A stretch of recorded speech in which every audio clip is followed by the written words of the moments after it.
나의 마음이 있기를 원해요.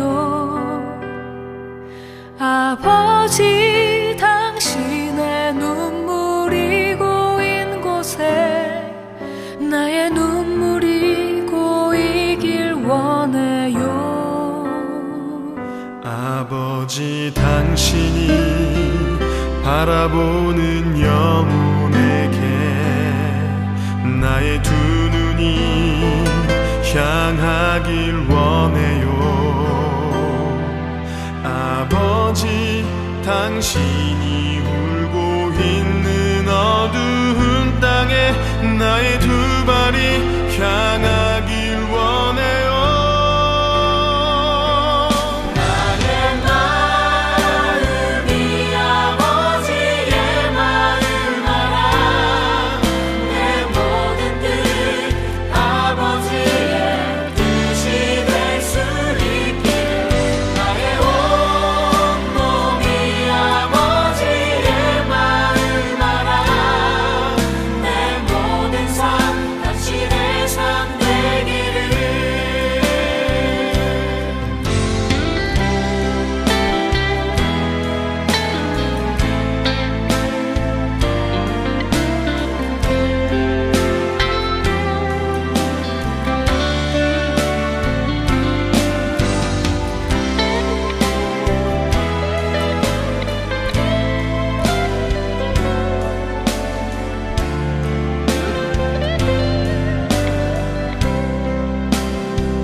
아버지, 당신의 마음이 있는 곳에 나의 마음이 있기를 원해요. 아버지, 당신의 눈물이 고인 곳에 나의 눈물이 고이길 원해요. 당신이 바라보는 영혼에게 나의 두 눈이 향하길 원해요. 아버지, 당신이 울고 있는 어두운 땅에 나의 두 발이 향하길 원해요.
당신의 삶 되기를.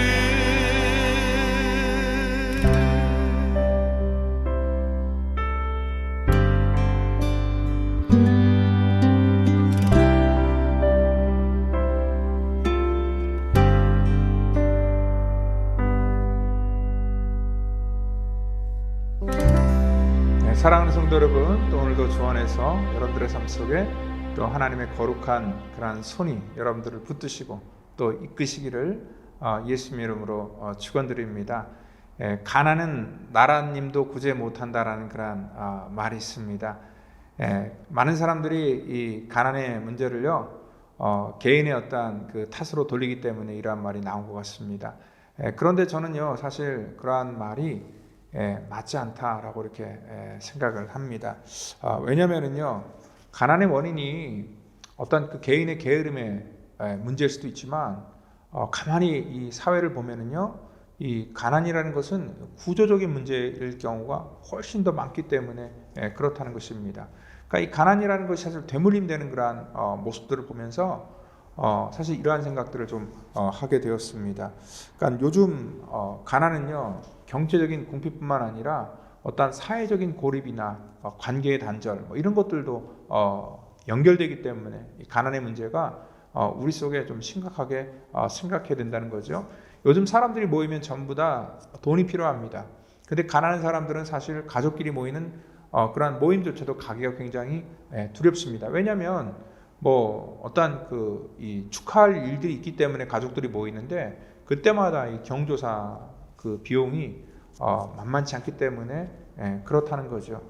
그래서 사실 이러한 구조적인 그러한 이 문제 속에서 많은 사람들이 두려워하고 있는데 제가 뭐 며칠 전에 그 새롭게 하소서라는 그러한 방송을 봤는데 거기 그 가수인 이수영 씨가 나와서 간증을 하는 그러한 내용이 나와 있습니다.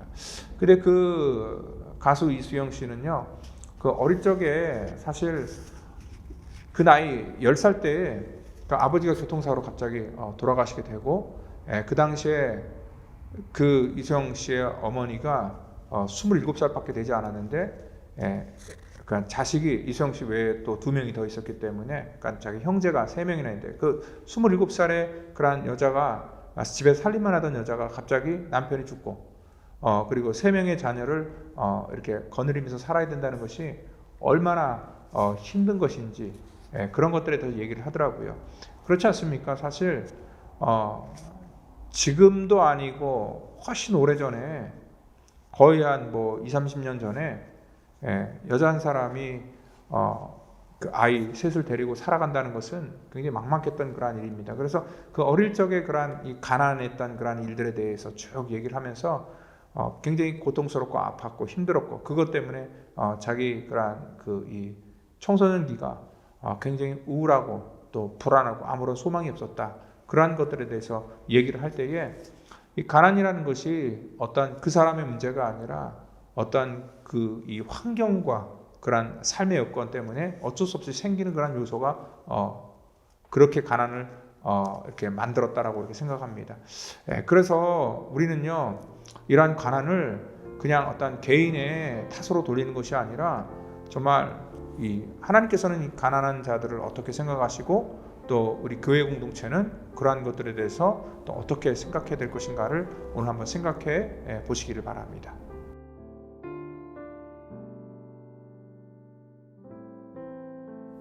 불의로 그 집을 세우며 부정하게 그 다락방을 지으며 자기의 이웃을 고용하고 그의 품삯을 주지 아니하는 자에게 화 있을진저 그가 이르기를 내가 나를 위하여 큰 집과 넓은 다락방을 지으리라 하고 자기를 위하여 창문을 만들고 그것에 백향목으로 입히고 붉은 빛으로 칠하도다.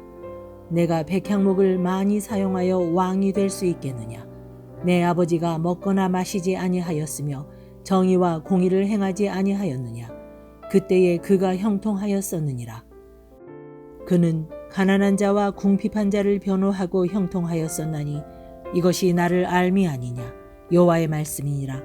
그러나 내 두 눈과 마음은 탐욕과 무죄한 피를 흘림과 압박과 포악을 행하려 할 뿐이니라.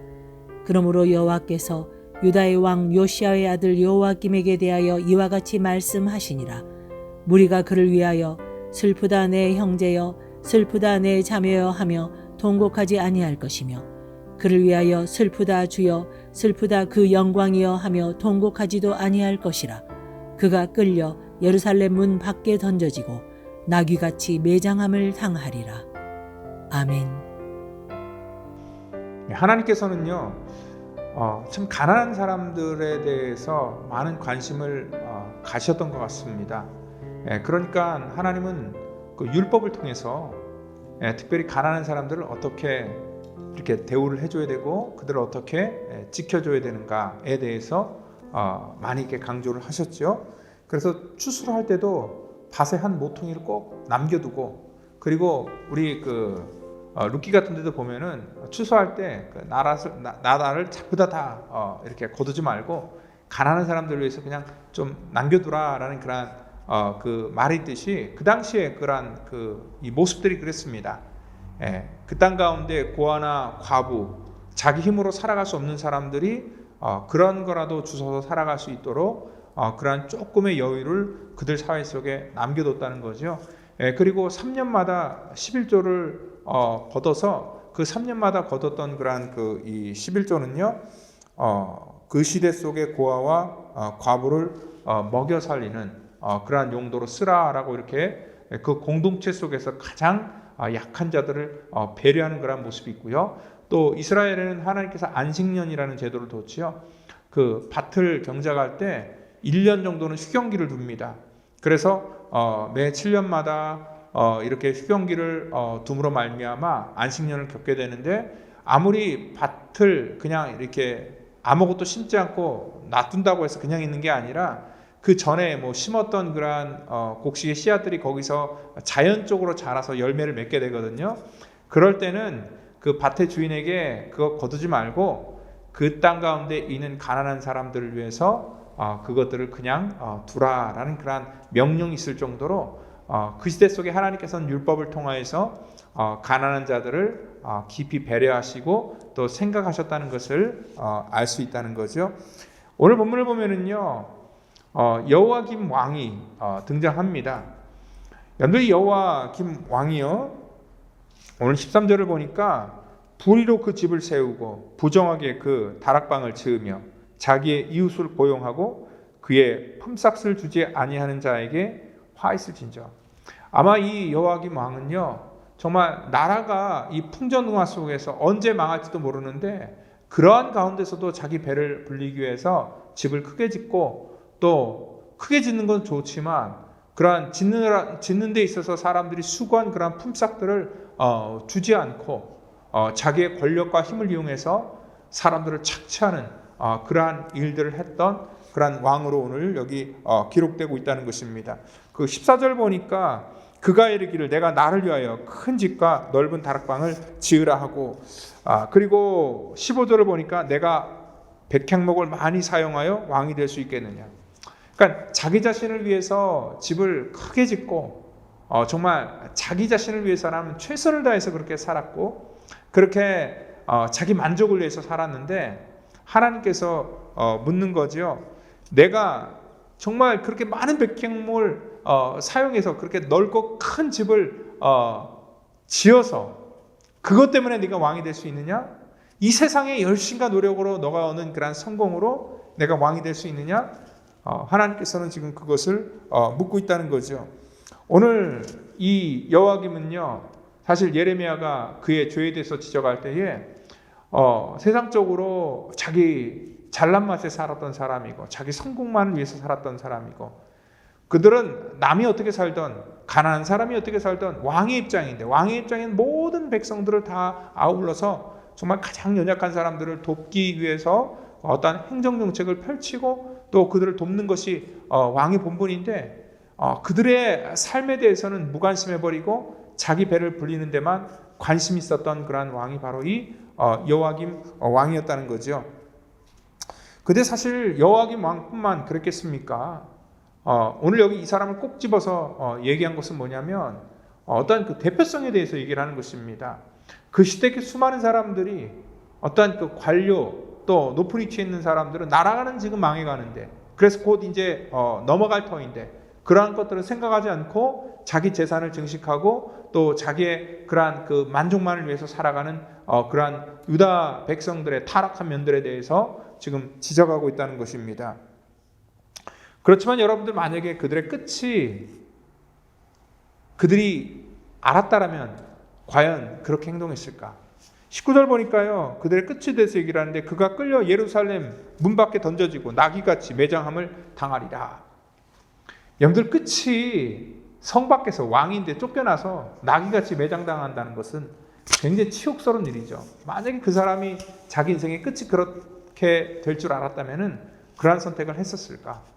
근데 사람들은요, 자기 인생의 끝자락도 모르고 그 땅 가운데 자기의 욕심을 채우기 위해서, 자기의 욕망을 충족시키기 위해서 끝없이 살아가는 것들이 그들의 삶의 모습이었다는 거죠. 여러분들, 이 여호야김 왕의 아버지가 누구였냐면 요시야 왕이었습니다. 근데 그 아버지 요시야 왕은요, 적어도 그렇게 살지는 않았습니다. 여기 16절은 이렇게 얘기를 합니다. 내 아버지가 먹거나 마시지 아니하였으며 정의와 공의로 행하지 아니하였느냐? 그때 그가 형통하였느니라. 근데 그 아버지는요, 사실 가난한 자들을 배려하고 고려했던 그런 왕이었고, 또 요시야는 종교개혁을 했던 그런 위대한 왕이었습니다.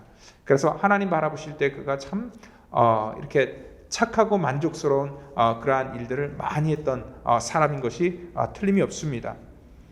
16절 보니까 요시야 왕이 그렇게 할 수 있었던 건 뭐냐면 가난한 자와 궁핍한 자를 변호하고 형통하였나니 이것이 나를 알미 아니냐. 그는 가난한 자와 궁핍한 자들을 정말 잘 케어했기 때문에 형통한 삶을 살았다. 근데 그 이유가 뭐냐면 나를 알았다. 그러니까 이것은 뭐냐면 그 가난한 사람에 대한 어떤 연민과 동정, 어떤 정치적인 것이 아니라 요시야 왕의 마음속에 뭐냐면 하나님의 마음이 있었습니다. 하나님을 알았기 때문에 오늘 그러한 가난한 자들을 대하는 그러한 태도가 바로 하나님의 율법을 가지고 말씀을 가지고 대했기 때문에 그들에게 정말 관대하게 모든 것들을 베풀 수 있었습니다. 그런데 그의 아들이었던 그러한 여호야김은요, 그러한 것들을 하지 않고 하나님의 말씀과 그런 것들은 관심 없고 오로지 관심 있는 것은 자기 자신밖에 없었다는 것이죠. 오늘 하나님께서는 가난한 자를 도우라는 것은 어떤 사회복지 차원에서 우리에게 명령하신 것이 아닙니다. 교회가 그러한 일을 하는 것도 뭐냐면 교회는 복지센터가 아닙니다. 그것이 목적이 아니라 우리가 정말 깨달아야 된 것은 하나님을 알 때에 이 땅에 물질을 우리에게 맡기시고 주신 분이 누구신가를 우리가 고백하는 것이 바로 구제입니다. 그리고 하나님께서 우리 가운데 정말 나만 생각하는 것이 아니라 내 이웃을 생각하는 것이 바로 신앙이라는 것입니다. 그 신앙은요, 지식으로 나오는 것이 아니라 우리의 주머니가 정말 이 땅 가운데 연약한 자들을 위해서, 가난한 자들을 위해서 쓰여질 때에 그것들이 진짜 하나님께서 인정하는 그러한 신앙이 된다는 것을 여러분들 분명히 믿으시기를 바랍니다. 오늘 하나님께서는요, 그들을 왕으로 세우셨을 때는 그 왕이 누가 그를 세웠고 그는 어떠한 은혜로 살아가야 되는지를 가장 먼저 인식하고 깨달아야 되는 것이 바로 그 왕의 위치였습니다. 다윗은 그러한 것들을 깨달았기 때문에 하나님께서 그를 정말 축복했습니다. 누가 그를 왕으로 세웠는지, 그리고 나는 누구 때문에 왕이 되었는지, 이것이 내 힘이 아니라 또 나에게 정말 이 주어진 모든 것들이 어떠한 내 노력으로 얻은 내 성취의 결과물이 아니라 이것들은 하나님의 은혜로 주어진 것이고 또 하나님께서 내게 맡겨주신 것이다라는 것들을 인식했기 때문에 그는 하나님께서 율법을 통하여서 기뻐하시는 곳에 마음껏 그 물질을 흘릴 수 있는 그러한 믿음의 결단을 했다는 것입니다. 오늘 하나님께서는요, 오늘 이 유다 왕 요시야 그 아버지의 그 길을 따르지 아니했고 자기의 고집만 따랐던 그러한 여호야김 왕을 바라보시면서 슬프다라는 말들을 계속 반복하십니다. 슬프다 내 형제여, 슬프다 내 자매여, 슬프다 주여, 슬프다 그 영광이 하며 통곡하지 아니할 것이다. 이 슬프다는 말들을 굉장히 많이 하고 있습니다. 오늘 바로 하나님께서 우리를 바라보실 때 우리가 많이 갖고 있음에도 우리를 바라보시면서 참 슬프다, 너희들의 살아가는 모습을 보니까 참 슬프다 하는 그러한 이 말씀을 듣는 게 아니라 정말 우리를 보면 참 기쁘다, 너희들의 삶의 모습을 보니까 참 내가 흐뭇하다라는 그러한 말을 들어야 된다는 거예요.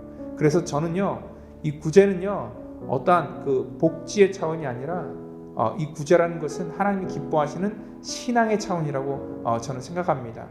그래서 또 저와 여러분들은 또 우리 펠로시 교회는 이 땅 가운데 우리 이 주변에 연약한 자들을 우리가 생각하고 도울 수 있는 그러한 교회가 되어야 되고 또 그러한 성도로 우리 다 같이 쓰임 받기를 예수님 이름으로 축원드립니다. 기도하겠습니다. 하나님 감사합니다. 이 땅에 살아가는 동안에 하나님 우리에게 참 복을 주셔서 하나님 정말 우리가 이 땅에서 많은 것들을 누리고 살아가는 것을 우리가 깨닫습니다. 너무 많은 것을 주셨기 때문에 때로는 아버지 하나님 주님이 주신 것에 대해서 무감각하게 살아갈 때가 참 많습니다.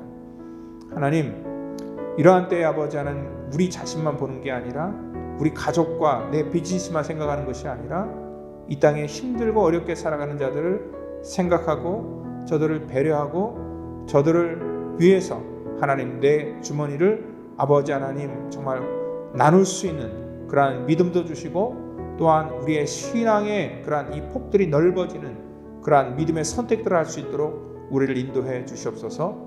우리 펠로십 교회도 하나님이 기뻐하시는 그러한 일들을 감당하는 그러한 복된 일들을 하는 통로가 될 수 있도록 우리를 사용하시고 인도해 주시기를 원하며 사랑이 많으신 예수님의 이름으로 감사하며 기도하옵나이다. 아멘.